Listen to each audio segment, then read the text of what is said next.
주 안에서 사랑하는 성도 여러분, 안녕하십니까? 오늘은 매일 한 절 묵상 창세기 19장 12절부터 23절까지 말씀 가지고 은혜를 나누도록 하겠습니다. 그 중에서 본문 14절 말씀, 우리에게 주신 말씀으로 받고 묵상합니다.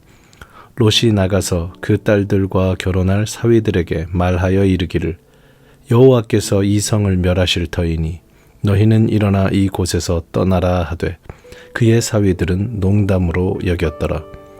사랑하는 성도 여러분, 오늘 우리가 묵상한 창세기 19장 12절부터 23절 말씀은 하나님께서 롯과 아내 그리고 두 딸을 유황과 불의 심판에서 건져주신 구원 사건을 기록하고 있습니다. 그런데 오늘 본문 14절을 읽어보면 우리는 한 가지 특별한 포인트를 확인하게 됩니다. 롯이 하나님의 심판 메시지를 전했을 때 그의 사위들은 농담으로 여겼더라 라고 기록되어 있는 부분입니다.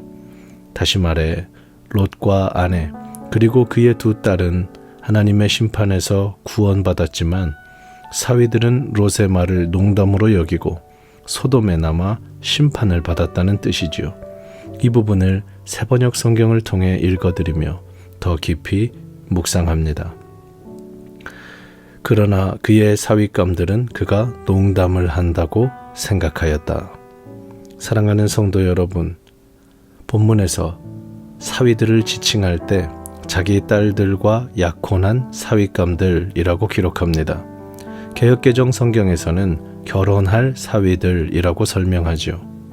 아직 정식 결혼을 통해 함께 살고 있지는 않지만 결혼이 예정되어 있는 사람들이라는 뜻입니다.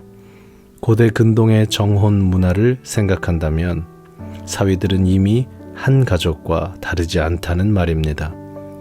롯이 사위들에게 심판의 메시지를 전할 때 사위들은 그 말을 농담으로 여겼다라고 기록하죠. 우리는 이 부분에서 두 가지 사실을 묵상하게 됩니다. 첫째, 사위들은 하나님의 말씀과 심판에 대해 무겁게 받아들이지 않는, 다시 말해 철저하게 소돔적 사고방식을 가지고 살아가는 사람들이라는 것입니다. 롯이 두 딸의 사윗감들을 정할 때 하나님을 믿고 말씀대로 사는 사람이 아니라 세상의 기준과 방법으로 선택했음을 증거하는 구절이죠. 물론 결혼을 준비하며 롯이 복음을 전했을 수도 있고 어쩌면 사위들을 위해 기도 중이었을 수도 있습니다. 중요한 것은 롯은 삼촌 아브라함과 자신에게 주셨던 하나님의 말씀에 정면으로 불순종하며 하나님의 자녀들 중 사윗감을 구하지 않았다는 사실입니다. 이 말씀을 오해하면 불신자와는 절대 결혼하지 말라는 메시지로 전달될 수 있습니다만 신약의 말씀까지 확대해보면 그렇게 단정해서 해석할 수는 없습니다. 시간 관계상 이 부분은 오늘 다루지 않고 추후에 관계 본문이 나올 때 한 번 더 정리하려 합니다. 롯이 삼촌 아브라함과 자신에게 주셨던 하나님의 명령에 불순종하고 있음이 첫 번째 핵심이 되는 것입니다.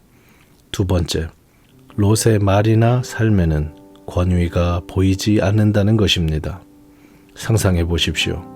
도대체 어떤 어른이 우리가 다 죽는다, 지금 바로 여기를 떠나야 한다 라는 이야기를 농담으로 한단 말입니까?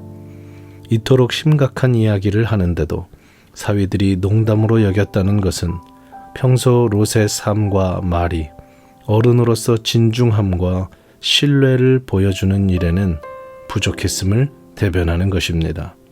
말씀 정리해 봅니다. 사랑하는 성도 여러분, 롯은 아브라함과 함께 생육하고 번성하여 땅에 충만하라는 하나님의 말씀을 이루어야 할 책임이 있었습니다. 그런데 오늘 그의 삶을 보십시오. 가장 가까운 가족에게도 신뢰받지 못하고 있습니다. 이 모든 것은 말씀을 떠나 세상을 택했던 롯의 선택이 만든 결과였습니다. 자기 인생을 잘 꾸려보겠다고 했던 모든 결정들에 하나님이 빠져 계시니 결국 자기 인생이 몰락으로 치닫고 있었음을 롯은 깨닫지 못했던 것입니다. 이 말씀 무겁게 받고 오늘 하루 선택하고 결정하는 모든 일들에 하나님의 마음과 하나님의 말씀을 기준 삼는 우리 모두가 되기를 축원합니다. 사랑하는 하나님 아버지, 오늘의 나는 수많은 어제들의 결과임을 믿습니다. 내게 주신 하루 믿음으로 결정하고 선택하며 주님의 말씀 따라 바르게 살게 하옵소서.